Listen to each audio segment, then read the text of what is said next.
I help our clients transform from the traditional way of doing things to doing things digitally, especially with a customer-centric focus. In the past, or for the past, I guess,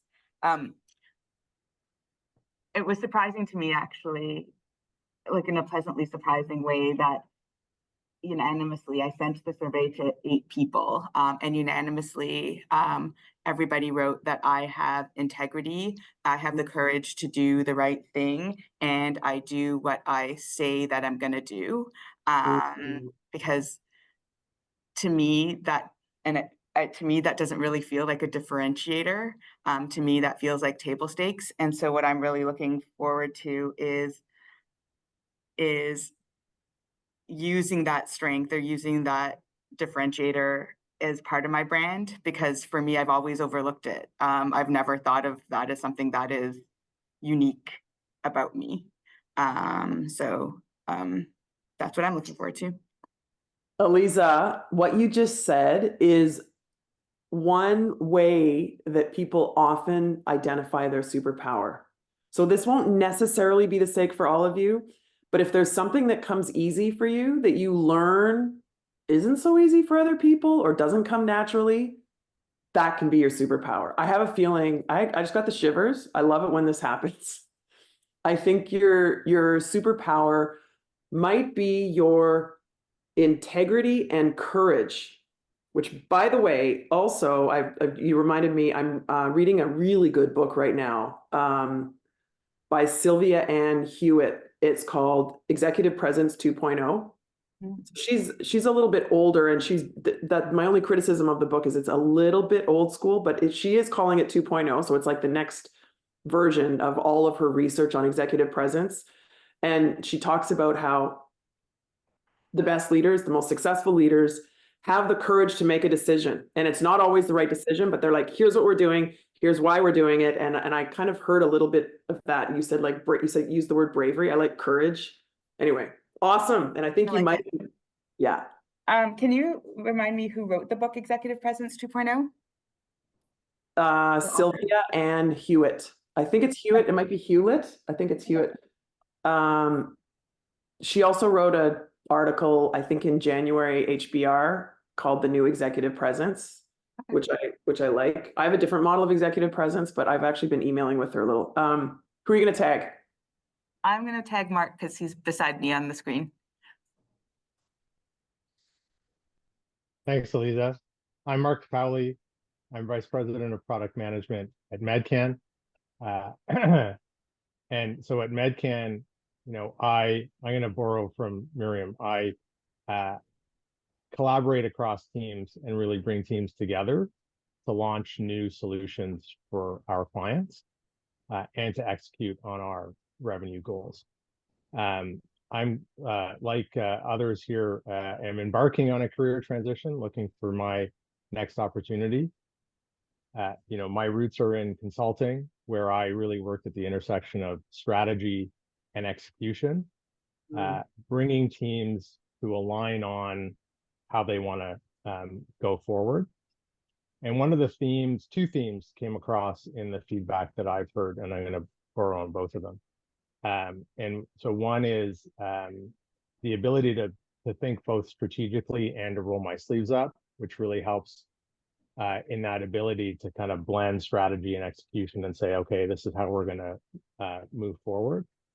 And then having an empathetic leadership style and the willingness to, connect with my colleagues, whether they be peers or whether they be my team members, to really, understand issues and support them through that execution is, I think a superpower that I'm, gravitating to in my own personal brand.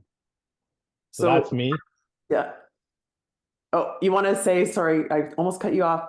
I did cut you off.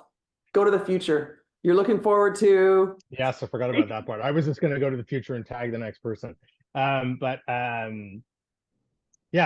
so I continue to look forward to our sessions on a weekly basis, in part to help me coalesce around this narrative and how I position it to people that I network with, and ultimately, help me find that next opportunity where I can really bring my superpowers around, sort of building and connecting with teams and getting them organized to execute and to drive growth for businesses. So Mark, I have a word for you, and I think it's connect, right? And you said it a couple times, but it sounds like you're a strong people leader and you connect people, but you also connect ideas, and that's your strategy superpower. So that one word is good for both. And I'm not, okay, good. Enough said. Who are you going to tag? The reason I love it is because I was thinking the word connect as I was preparing my intro, which I've been scrambling to do over the last 5 minutes. Anyway, I'll tag Laura next. Hey, hi guys.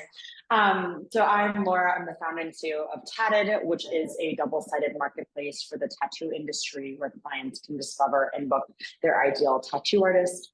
For the past, I have deep expertise in the startup space, and then reaching out to some past colleagues and some current colleagues. A lot of the feedback centered around kind of innovative thinking and approaching problems with a very kind of different, fresh viewpoint that as a perspective that is maybe atypical or something. So that kind of like creative problem solving, I think, is something that I'll lean on a lot. I'm looking forward to kind of connecting that superpower and some of the themes that I have written down to our archetypes. And not only just to, come up with solidify that concept, but also think about how that might be applied in my current work life and sort of improve the way that I think about or execute on things. When you have your own business like you do and like I do and some other people do, very often your personal archetype will be the same, or at least a secondary, if not a primary archetype for your organization. So you can think about yourself personally and your firm, and I'll talk about that in a second. The other thing I want to say, Laura, is your organization, your company is very cool. When you introduce yourself, people want, like, it's very visual. So I'm imagining when people meet you, they want to see your tattoos, but they also want to see your website. So I would spell it when you say it. Okay. I would say I'm the founder of Tatted, spelt, and then spell it, and then do it again. .com, or is it .com or whatever it is? .co. Yeah. I did check you out on. Oh, did you? I love it. Love to hear it. Yeah. So I would spell it. I think that's the only thing I would add. Okay. Who are you going to tag? I would love to tag Sandra. Hi, I'm Sandra Danielle, and I'm an executive with Loblaw Companies Limited. I have worked across a variety of organizations and industries in my past, and I'm known for being a passionate and a dynamic leader that cares as much for people and what makes them tick, as well as driving business results. And I'm known as somebody who gets stuff done. I'm really looking forward to continuing to hone my personal brand in these exercises and in these sessions, and just learning more about how to come across in a much more refined way and a deliberate way as I move forward. So what is the theme, Sandra, that stands out as unique that you got from the external input? Because I've heard a couple things there and I was like, is that really unique? So I think they all could be, but it depends on how you say it. So what was maybe one or two of the themes? Well,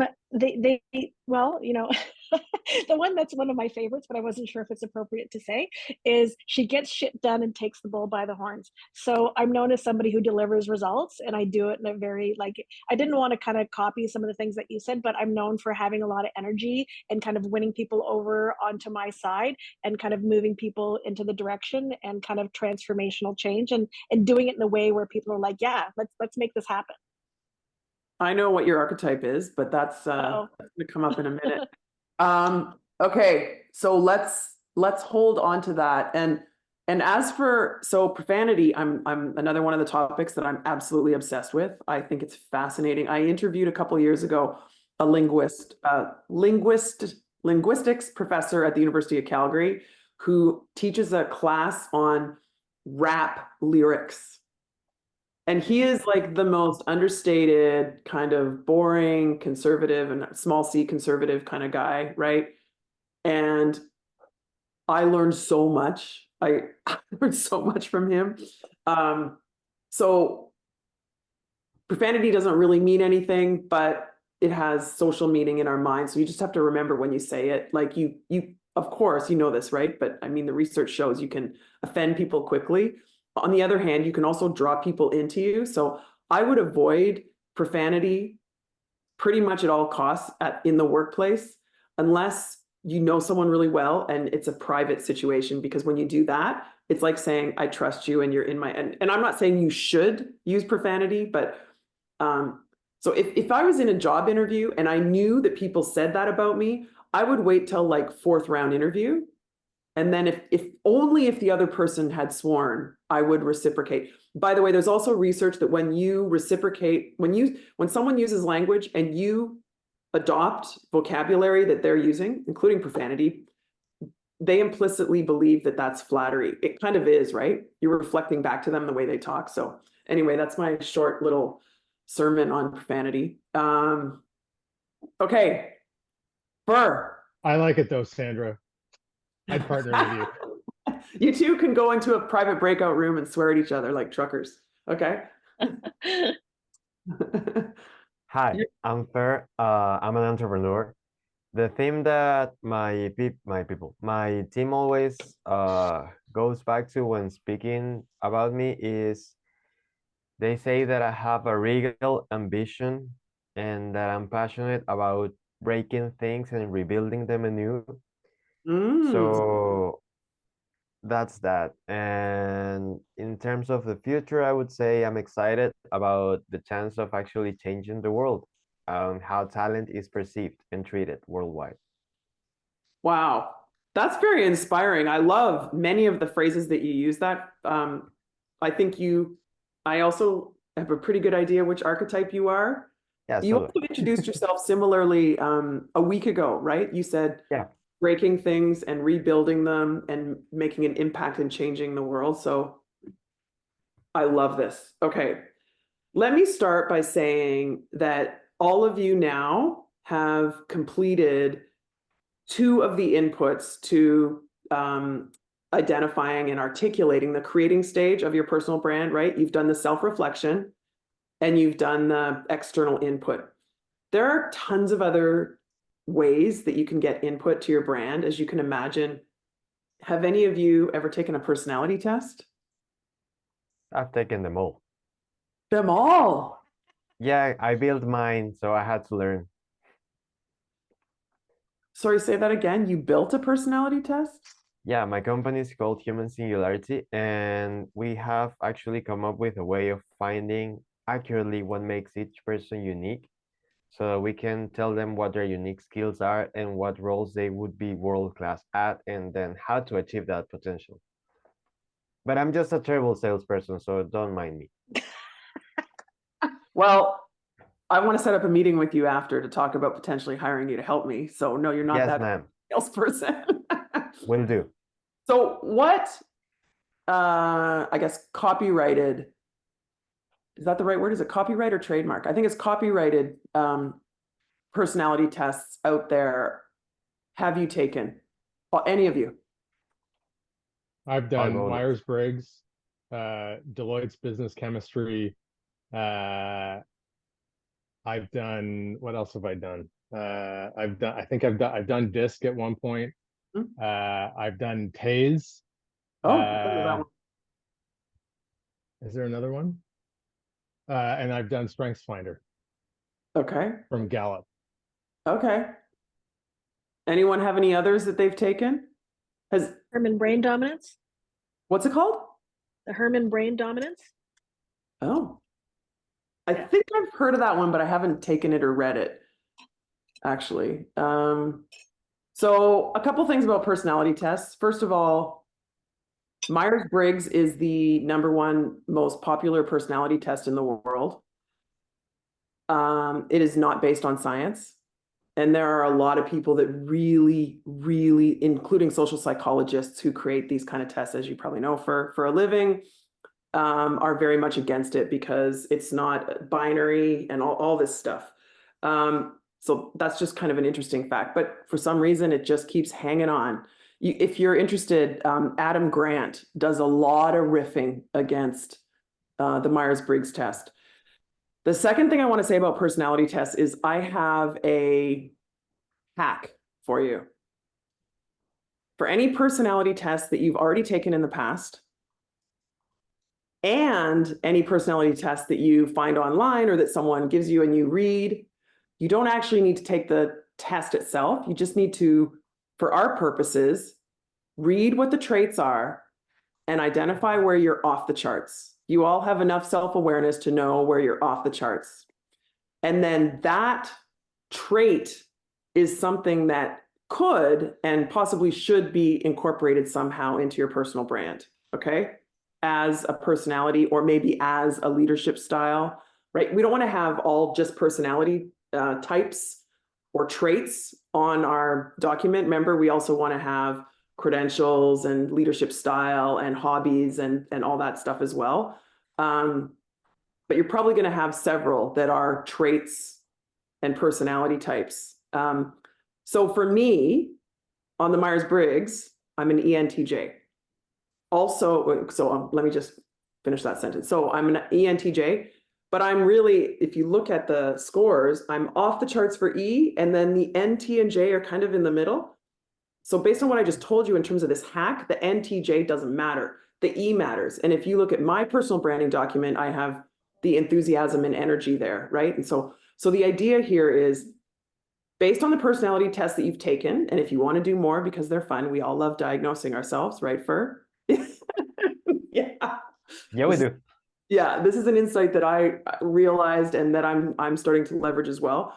And that we're actually doing with the archetypes as well, right? So you don't need to take the test. And if you have, look at the scores where you're off the charts. The other ones don't matter. In terms of personality tests, I want to say one other thing. The one test that social psychologists all seem to confirm as valid and reliable is the Big Five. They call it the Big Five from social psychology. And there's an acronym that you can use to remember what the dimensions are. It's OCEAN, ocean or canoe. And so there's 5 traits, and you can just, and they're not like introvert versus extrovert. It's like a continuous, and they're all positive things except for the N, which is narcissism. You want to be low on that one. But not too low. We like a little bit crazy, right? Well, intense. We'll call it intense. Okay. So does anyone have any questions about personality tests? Oh, I have one more fun fact. The CIA uses MBTI to recruit and train their people. Which one? The CIA uses MBTI because it gives them like a rough framework of understanding how they handle different situations. So that's a fun fact. And they prefer ISTPs or ESTPs or ISFPs because they're really good at adapting, like people who have these traits. Yeah. So I miss my calling. MBTI is Myers-Briggs type indicator. It's Myers-Briggs. Yeah. Okay. And there are, if you look at interesting that it's the one that's not scientific that the CIA wants to use. That's what I said, and I found that fascinating. It tells us something, right? Yeah. Yeah. So yeah, if you want to pursue more the story about that, I won't go into any more detail on that here. But if you Google Adam Grant and Myers-Briggs and personality tests, he talks about it quite. He has podcast episodes and articles about it. Okay, so I hope if you already have taken a personality test and you know what the results are, or if you can find them or you remember what they are, that you can maybe incorporate what the off the charts result was for you. And if there wasn't, so what I sometimes do when I'm working with clients one-on-one is we'll run through, we don't actually take the test, but you just have to look at what the traits are that are being measured. And for some of the tests, actually, the person's like, none of these I'm really off the charts. Like, that's fine. Let's go to the next test, right? It's not that you have to be off the charts on something. It's very possible, right, Fer, that you would be kind of in the middle on all 4 of the dimensions of the MBTI, for example, right? Yeah. That's Okay. where we get ambiverts and all of that. Yeah. Yeah. Did you hear what he said? It's ambivert, right? Yeah. Yeah. Do all of you know what an ambivert is? No. So at the end of my podcast, whenever I interview an expert, I always have these 3 rapid fire questions. And one of the questions is, are you an introvert or an extrovert? And 90% of them say, well, not 90%, maybe 75% of them say I'm somewhere in the middle. And I say, I ask that question that way to be provocative. Most of us are somewhere in the middle, and that's called an ambivert. So it's good to know about the population at large, I guess, when you're looking at the test. Am I actually off the charts? I was starting to question, maybe it's because of my crazy life. I was starting to question, like, am I still an extrovert? I'm not sure, because I really do enjoy sitting by myself and working and everything. And I took the test again. No, I'm still off the charts. So You know what? I used to think I was an extrovert because I like people and I like to talk to people. But then somebody clarified for me that it's how you recharge your batteries. And Yeah. that's when I realized I was actually an introvert, because at the end of a long day, after decision fatigue and all the stuff, it's like, I just want to curl up into a ball and read a book and not talk to people. So you're probably an ambivert, Sandra, right? You have Okay. like this energy and socially dynamic kind of approach, but then you also want to refuel on your own. So you're probably a perfect ambivert. Okay. The Myers-Briggs and the Big Five define extroversion slightly differently. I think when I read the definition in the Big Five, it sounds like energy and being socially outgoing. When I read it in the MBTI, the Myers-Briggs, it is more what you're talking about, Sandra, in terms of recharging. Although they definitely, I mean, they're not like orthogonal. They definitely overlap, but that's my read on the definitions whenever I look at the strict definitions. Okay, let's move to, it's 12:30. Let's move to the archetypes. So when I was at Harvard Business School, I had the great honor of working with Professor Jerry Zaltman. He was on my dissertation committee, and he trained me in the Zaltman metaphor elicitation technique, which is a long form interview process where you go one-on-one with someone for at least an hour talking about a singular topic, and you just go deeper and deeper and deeper, and you identify. Bye, Eliza. You can check the recording. You go deeper and deeper on a topic, and then you identify metaphors for how they think about things. So archetypes are simply universal patterns for how we think about people. I feel so validated when Fer nods his head. I mean, I love this. So what can I say? Like, oh, thank goodness. So a lot of people freak out. They're like, archetypes, like, I'm not an expert in, Greek mythology. And I'm like, calm down. That's not what we're talking about here. Although we are talking about something that's been around forever. It's been around forever, and it exists. Archetypes exist across cultures and across time. And there are common archetypes. There's so much research, interdisciplinary research, psychologists, sociologists, anthropologists, all the ologists have worked on this. Carl Jung is probably the most famous person who's looked at archetypes. And if you Google, like, what are the most common archetypes, there's, thousands, millions of papers and documents about it. But very commonly, they identify 12 different archetypes.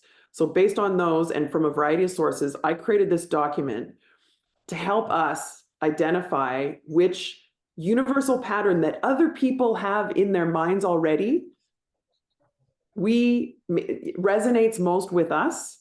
And then what this does is it makes it easier for us to kind of understand ourselves, and then also for other people to understand us. Okay. So I'm not trying to put you in a box. I'm just trying to help you identify a theme or a pattern that really resonates with you. And then once we identify which one or two archetypes really resonate for you, then there's 2 things that we can do. One is make sure that that theme shows up somehow in your personal branding document. And 2, you can look at the vocabulary and the words that are in that box and ask yourself whether you can start creating a narrative using some of those words or maybe synonyms for the words that are in there. Okay. Does everybody have this printed? Yep. Does anyone not have it printed or easily accessible? I know it by heart, but if you give me 30 seconds, I'll go get mine. So I'll be last. Okay. So Andrea, I have a copy, and if you could clarify to me what does the archetype describe? Is it personality? Is it traits of behaviors? Like, I mean, there's different type of archetypes. We're obviously talking in the concept of personal brand. I'm wondering if there's a characteristic to those archetypes before we dive to the next level and define each of the box. So I think what at a higher level are they? Yeah. So archetypes in general describe patterns of thinking about situations, about stories, right? Like you've all heard of the hero's journey, right? And so we've got the hero story here, and you look at it, you're like, yeah, that's every Disney story. They help us think about situations and stories about things, and for example, brands. So marketers use these archetypes, and also people. Okay. And so what I've done, Miriam, is I've taken the general themes and from a human context, so we're putting them on people, and also from a professional context as opposed to a personal context, I've played with the words so that each box represents, I would say, the essence of you. It's the essence. I don't want to say personality, although that's definitely part of it. It's the type of person. It is maybe your default. It's what distinguishes you from other people. If you were all sitting in a room, with your team or with other candidates for a job, or, with peers or with your friends or with your family, this is kind of the thing that distinguishes you. The power here is, I guess, in controlling a narrative and creating an identity and providing you with focus and direction, because was it Sandra or Aliza? Lisa, like basic things. Yeah. Mm-hmm. It comes easy, right? It comes easy. So for me, I used to think that my archetype was sage, just sage. And then as I was coaching, and even when I was teaching at the University of Toronto in the MBA program, I realized I'm actually a magician, because my most satisfying day is when I've inspired transformation or guided. You see the word spiritual guide.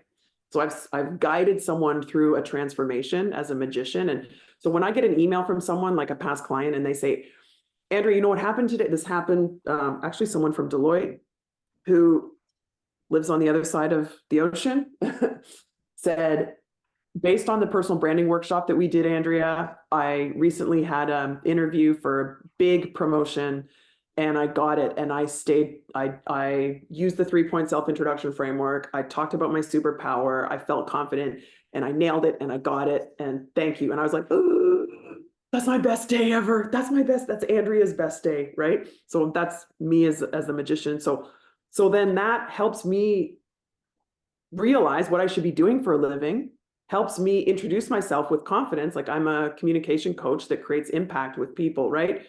But the sage is also there, right? I mean, I've got my books here. So I used to say you had to choose one. Based on my experience coaching thousands of executives, I say you can have two. You can have two. Sometimes the intersection of two is in fact, often the intersection of two is very powerful. More than two, no. If you have three, I challenge you to come up with the one that works for you, and maybe you have two secondary ones. That's absolutely fair. Okay.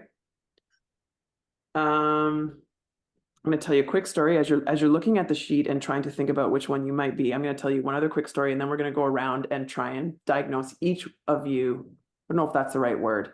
We're going to identify which archetype, help you identify which one or two archetypes resonate most for you. I need to write this paper. Actually, I was thinking about this week. I need to write a paper about this. I have a hypothesis that tells a little story about what happens when you don't do this. This is another reason why you might want to do it. So you want to do it so that you can feel confident, so that you can experience, focus, and direction, right? And so that you can kind of make sense to yourself and to other people.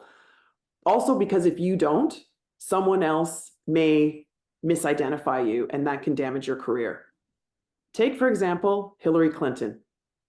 Hillary Clinton, if you read her bio, is the hero archetype, right? She, even when she was in high school, and then even more so when she was in university, and even more so in her career, and then when her husband was a president, and when she was running for president, she was looking out for disadvantaged people, especially in healthcare, right? She was trying to help disadvantaged folks. So this is the hero archetype, right? It's the inspiring champion who's motivating change, and she's 100% dedicated to the cause, right? It's similar to Ruth Bader Ginsburg, arguably, right? She didn't talk about herself that way, and shame on her communications people. So you know what happened? Trump identified her as a ruthless ruler, as political and ambitious and authoritative, like the ruthless. So I tell you this story for two reasons. One, you want to take control of your narrative and identify which archetype works for you. Okay, so that someone else doesn't necessarily do it for you. That's a pretty extreme example, but you know, if you're up for a job and someone says something about you, identified what your archetype is, the similar thing could happen. The other thing I want to say is there's no hierarchy of the archetypes. They're all equally amazing. They're all equal. They have equal opportunity. There's no, hero is better than ruler, or explorer is better than revolutionary. The real power is you identifying which one or two you personify or identify with, and then leaning into it. And I've had the experience of people saying, well, I'm definitely, I'm a caring consultant. I think I'm a caregiver naturally, but I'm also naturally, I have a sense of humor, and I'm always trying to edit my funny comments, the jester side. So I hide that. And I said, you know what, you can lean into the jester thing a little bit more and be this caregiver who provides, lightness to overly intense situation. For example, I've got lots of stories of people that tell me, they confess to me that I know I have a sense of humor, but I hide it at work because it's not professional. And anyway, that's a whole other story. The point is, the jester is as good as the hero or the ruler or the sage, or the real power. If you want to be as successful and as happy as you can be, identify the one or two here that work for you and lean into them. Don't hide them. Okay? Is anyone brave enough to go first? I will be down. Awesome. So my main archetype is revolutionary or outlaw, No and kidding. my second one, and my second one is ruler. So that shocked me. I thought you would have said explorer. No, because I don't I have an abstract view on life, but I prefer order, structure, because I like to rebuild things and then build it with order and structure of my own making, which if I had a third one would be a creator. Okay. So you introduced yourself and you said, I break things. That's the revolutionary, right? Yeah. And then my team says that I have a regal ambition, like I have well, what is it?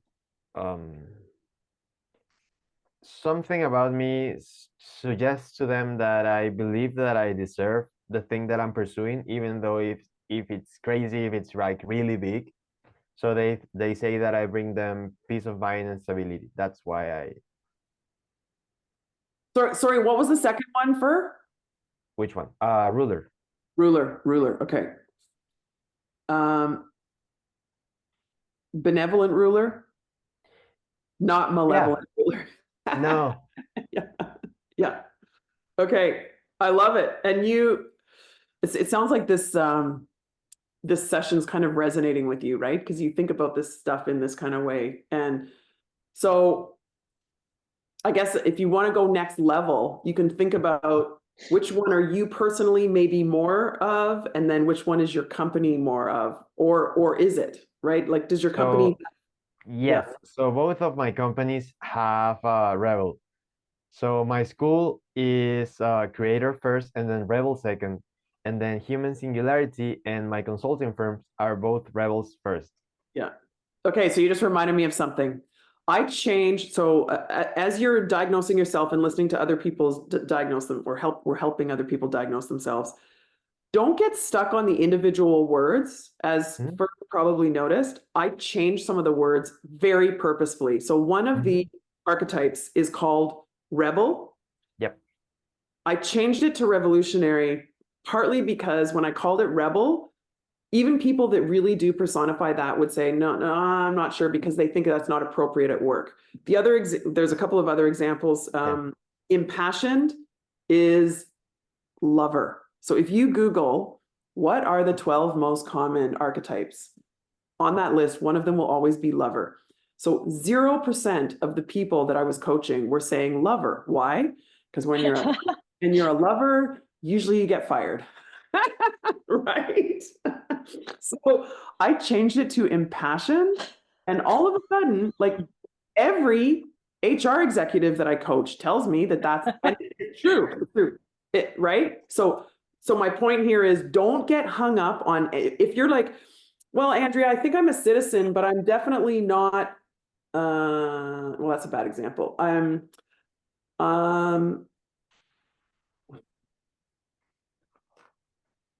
Andrea, I think I'm the revolutionary, but I'm not a rebel. Like, don't, if there's just one word there that you're not sure about, think about it as a theme, right? And compare it to the other boxes. Okay. Laura, do you want to go next?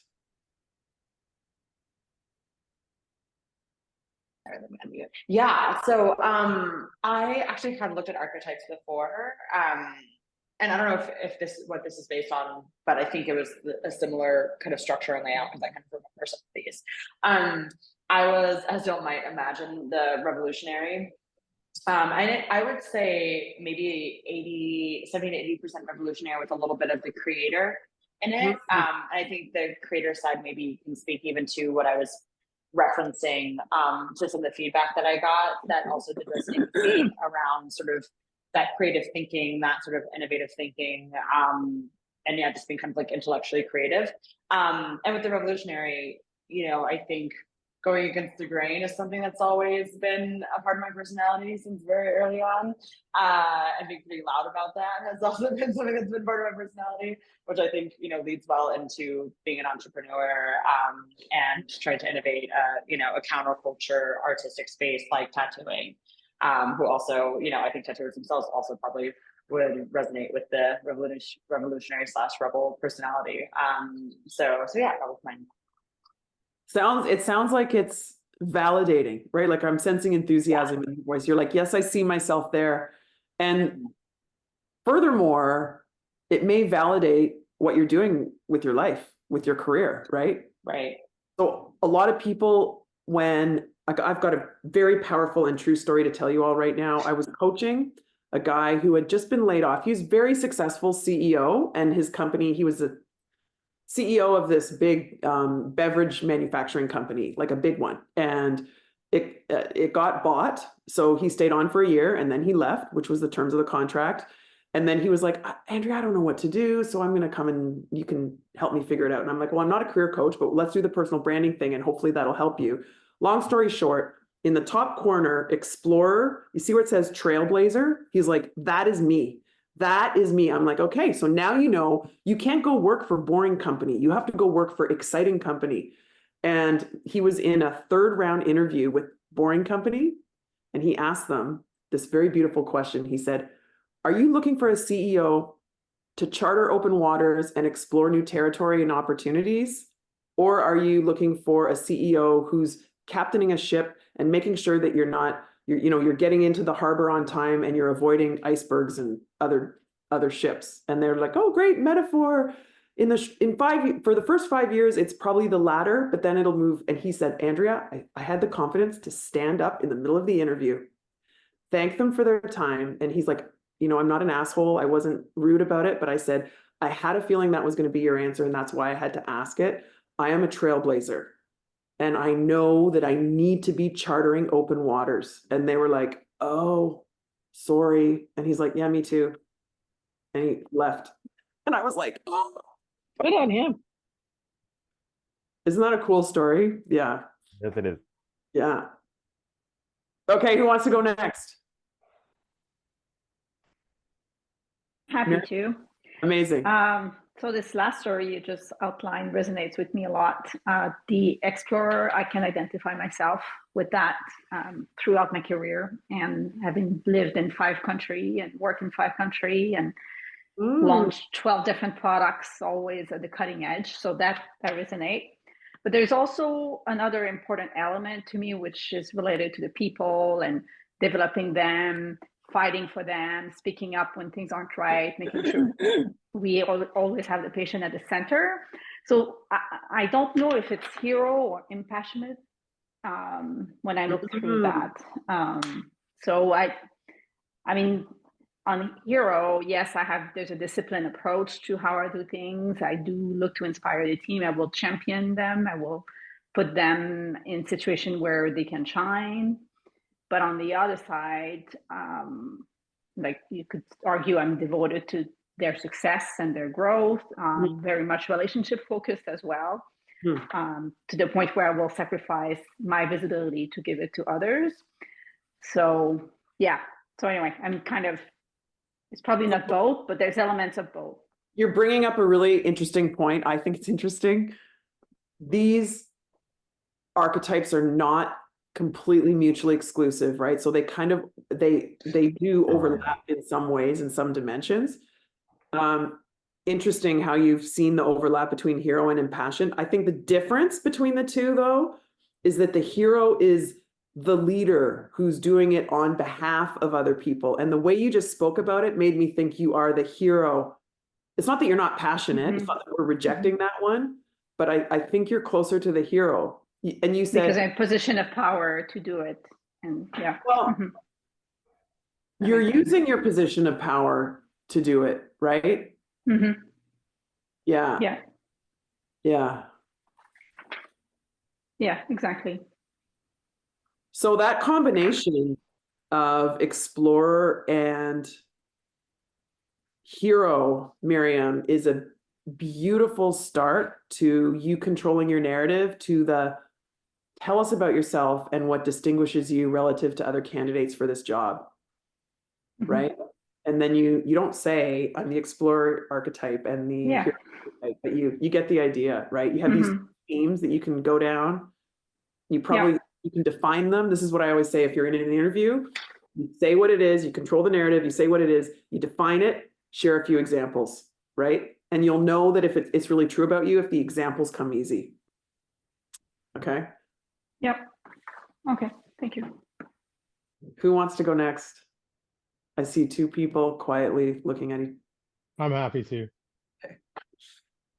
I'm gonna rely on the group here for some input. So as I read these, I gravitate to the top left quadrant. So hero, impassioned, citizen, caregiver. As I told you at the beginning, there's, sort of a significant part of my experience, has been around, I'll call it building new, right? So we've, at MedCan, I've launched, a handful of new products, usually not my brainwave, but somebody goes, we should do this. And then I can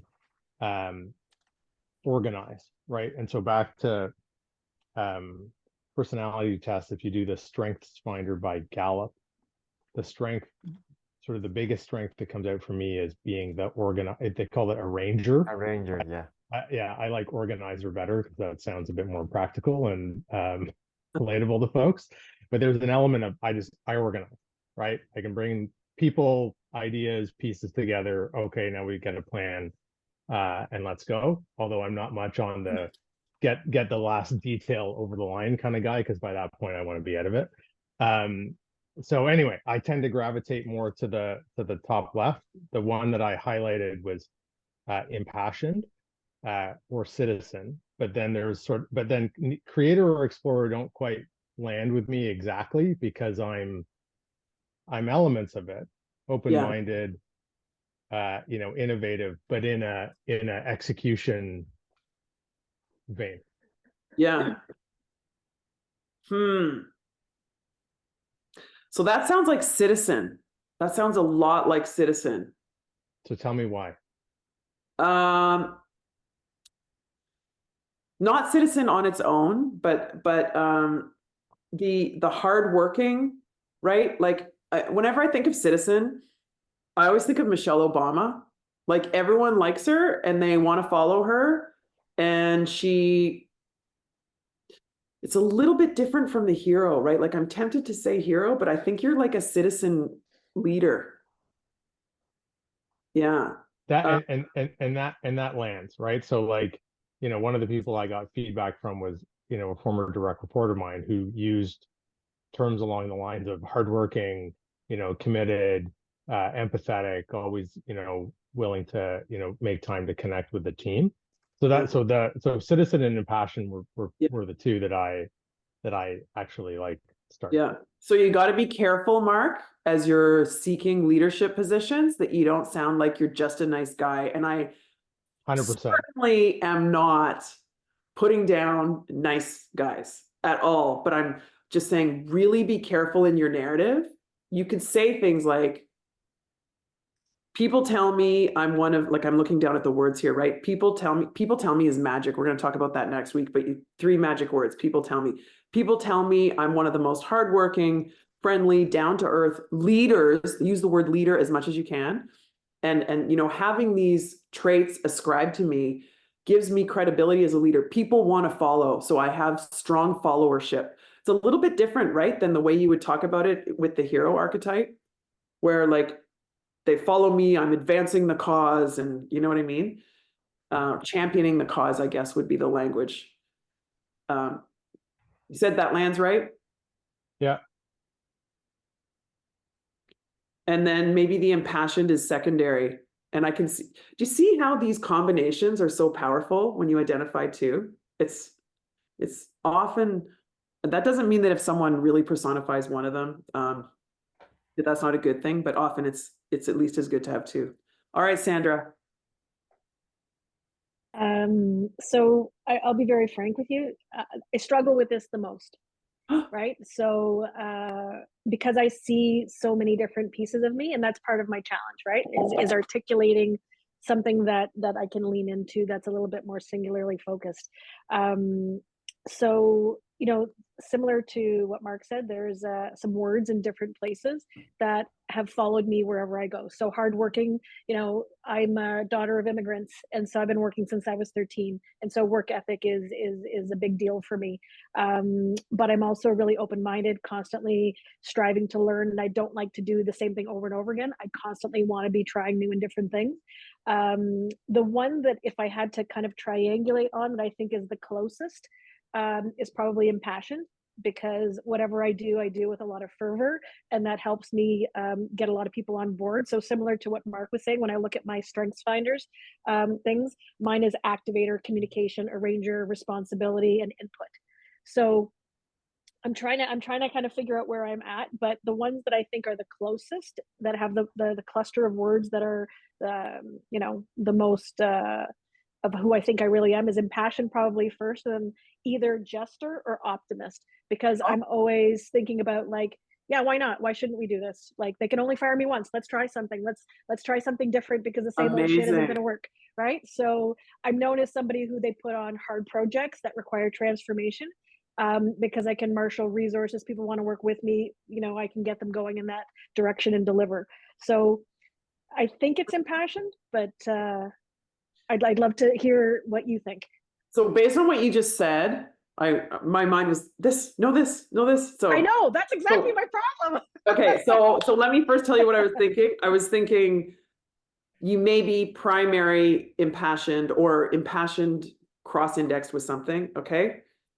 And you said, why not? Let's do it. That could be hero, like you're going for the cause, you're the warrior, you're disciplined, you're inspiring, you're a champion, you're motivating, you're positive. it could also be revolutionary, but you're not really rebelling against anything, right? So I don't think that's it. I was thinking explorer, but no. So that was the first thing I was going to say. My mind kind of did probably what yours did. Yours did. I looked all around. In your case, Sandra, it might be, and it actually in all of our cases, you might ask yourself, like, why?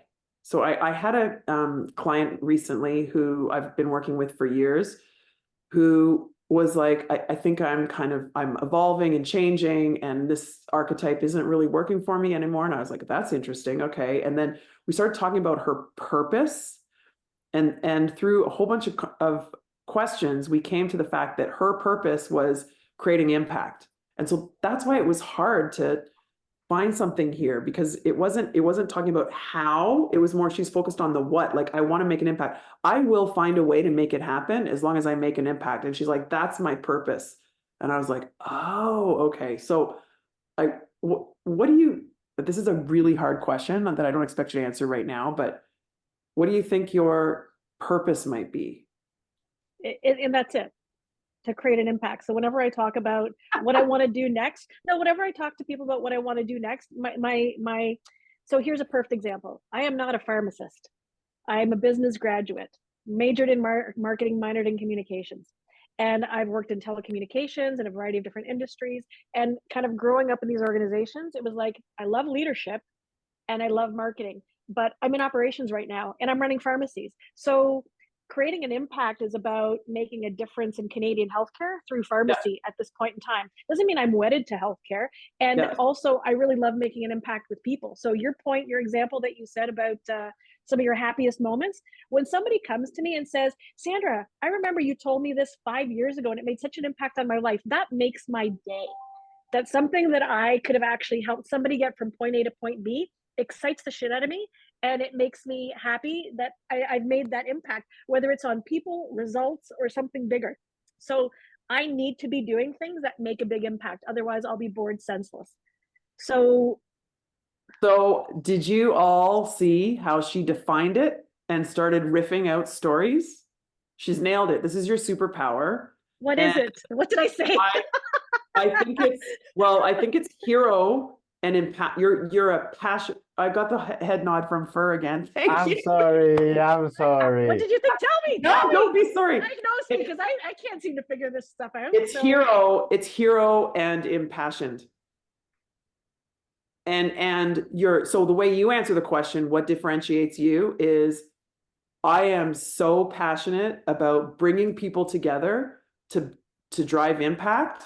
And then you can talk about the passion part, and you can talk about the hero part without using those words. Well, you can use the word passion, but you probably don't want to use the word hero because it's a little off-putting. That sounds very, okay. That's helpful. Okay, thank you. Okay, speaking of punctuality, it's 1:02. So I know some of you many of you probably have meetings right now. Thank you. I will make sure you have access to the poll or the thing to check off when you can make the bonus coaching session. And I will send you a superpower worksheet to help you identify your superpower. Some of you already have a big start on that. So any questions anytime. I usually am on Slack several times a day. Okay. Are you sending those through Slack or through email? Slack. Okay, awesome. Thank you. Thank you all. Thank you, guys. Thanks. Have a good week. Bye. Thanks, everyone. You too. Bye now.